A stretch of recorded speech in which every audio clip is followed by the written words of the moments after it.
సర్వీసింగ్కే పోయింది, షెడ్డుకు పోలే, పాలనపై దృష్టి పెట్టి పార్టీని పట్టించుకోలే, ఇందుకు నాదే బాధ్యత కేటీఆర్. బీఆర్ఎస్ కు ఓటమి కొత్త కాదు, ఇది స్పీడ్ బ్రేకర్ మాత్రమే.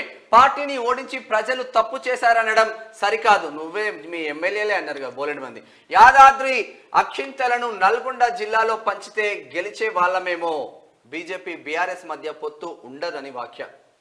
అయితే సర్వీసింగ్కే పోయిందంట, షెడ్ పోలేదంట. అంటే అందరు అనుకుంటారు తెలంగాణ సమాజం షెడ్కే పోయింది అనుకుంటున్నా. ఇంజన్ పని పెట్టింది, అయిపోయింది. ఇంజనే పని పెట్టింది, 10 సంవత్సరాలు కథ అయిపోయింది. ఇంజన్ పని పెట్టింది, కథ అయిపోయింది. నువ్వు మళ్ళా కూడా ఇంకా షెడ్ పోలేదు, బిడ్డు పోలేదు అంటే పోతుంది. షెడ్డుకే పోయింది. ఎందుకనంటే ఇప్పుడు మొత్తం కూడా ప్రజలకు అర్థమైపోయింది. 10 రోజులు మోసం చేసుకుంటా, రకరకాలుగా మాటలు చెప్పుకుంటా, ఏదో చేసుకుంటా, డంబాచారం అంతా చేసుకుంటా అధికారం ఉన్న చాలా మందిని మోసం చేసిండ్రు. తర్వాత ఇక్కడ నిరుద్యోగులను ముంచిండ్రు, అటు రైతులను ముంచిండ్రు, ఇటు ఉద్యోగులను ముంచిండ్రు, రకరకాలుగా సబ్బండ వర్గాలన్నింటిని కూడా ముంచుకుంటూ వచ్చిండ్రు. మేము అట్లా చేసినాం, ఇట్లా చేసినాం, అద్భుతం చేసినాం, ఇట్లా ఏం చెప్తున్నావు? అద్భుతం ఏం అద్భుతం చేసినావు? ప్రచారం చేసుకోలేదంట అన్న. కాబట్టి 100% అట్లనే జరుగుతుంది. అది షెడ్డుకే పోయింది కారు, ఇంకేడికి పోలే.